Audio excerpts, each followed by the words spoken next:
Good morning दोस्तों, मेरा नाम है माया और आप जुड़ चुके हैं जनहित की आवाज़ से। बुलेटिन की शुरुआत आज करेंगे सबसे पहले आयुष्मान कार्ड से जुड़ी एक अपडेट के साथ। आयुष्मान कार्ड योजना के तहत अब ट्रांसजेंडर्स को भी इसमें जोड़ा जाएगा। बाकी कार्ड धारकों की तरह ये पात्र लोग भी अपना 5 लाख रुपए तक मुफ्त में इलाज करवा सकते हैं। अब राज्य और केंद्र के लिए अलग अलग कार्ड की ज़रूरत नहीं होगी और ये काम एक ही कार्ड से हो जाएगा। इसके अलावा अगर आप आयुष्मान कार्ड धारक हैं तो आयुष्मान योजना के अंतर्गत कार्ड धारक अपना 5 लाख रुपए तक का मुफ्त में इलाज करवा सकता है। लेकिन अब यह फायदा और ज्यादा बढ़ जाएगा क्योंकि कुछ राज्यों में 5 लाख रुपए से ज्यादा की मदद खुद राज्य सरकारें करेंगी। तो है ना ये काम की बात। एक और काम की बात जान लीजिए। ऑनलाइन दवा मंगाना आसान है, लेकिन अगर किसी कारण आपको दवाओं को रिटर्न करना पड़ता है तो फिर रिफंड को लेकर के आपको खासी दिक्कतों का सामना करना पड़ सकता है। अगर आप किसी कारणवश ऑनलाइन मंगाई हुई दवा को वापस कर रहे हैं तो ये सुनिश्चित करिए कि आपको रिफंड के पैसे मिलेंगे कहाँ, आपके बैंक खाते में या फिर ऐप के वॉलेट में।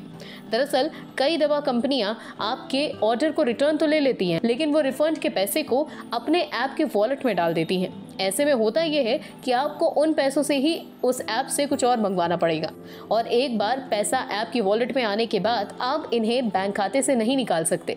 वहीं आप भले ही इस ऐप से संतुष्ट ना हो, लेकिन आपको मजबूरन अपने पैसे को बचाने के लिए इसी ऐप से दवा ऑर्डर करनी पड़ेगी क्योंकि आपका पैसा ऐप के वॉलेट में है। अब सवाल ये उठता है कि इनसे बचा कैसे जाए। जिस किसी भी दवा ऐप का इस्तेमाल आप कर रहे हैं उसके बारे में बेहतर तरीके से पहले जान लीजिए। आप ऐप के रिव्यू और रेटिंग देख सकते हैं जिससे आपको मदद मिलेगी। इसके अलावा ऐप के रिटर्न प्रोसीजर्स और रिफंड प्रोसेस का भी एक बार पहले समझ लीजिए। जब भी कोई ऑर्डर रिटर्न करें तो उससे पहले ऐप के कस्टमर केयर से बात ज़रूर कर लीजिए। हो सके तो ऑनलाइन की जगह ऑफलाइन ही दवा खरीदें, ये ज़्यादा बेहतर होता है। एक तो दवा भी अच्छी मिलती है और दूसरी बात आप पूरी तरीके से जांच परख करके उस दवा को ले सकते हैं, क्योंकि देखिए ये सेहत का मामला है। ऐसे मामले में ज़रा सी लापरवाही बहुत बड़ी प्रॉब्लम क्रिएट कर सकती है। अब बढ़ते हैं आगे, बात करते हैं खबरों की दुनिया की। बात मोहाली एमएमएस कांड की। मोहाली एमएमएस कांड में एक बड़ा अपडेट सामने आया है। चंडीगढ़ यूनिवर्सिटी में हुए एमएमएस कांड में बड़ा खुलासा हुआ। पूछताछ में पता चला कि लड़की को सेना का एक जवान वीडियोस के लिए ब्लैकमेल कर रहा था। जानकारी के मुताबिक सेना का जवान जम्मू का रहने वाला है और उसका नाम संजीव कुमार है। फिलहाल ये जवान अरुणाचल प्रदेश के एटानगर के पास पोस्टेड है। अब पुलिस सेना के जवान संजीव कुमार को गिरफ्तार कर पूछताछ करेगी। आरोपी लड़की और आरोपियों से लगभग 3 घंटे की हुई पूछताछ में 150 सवाल पूछे गए।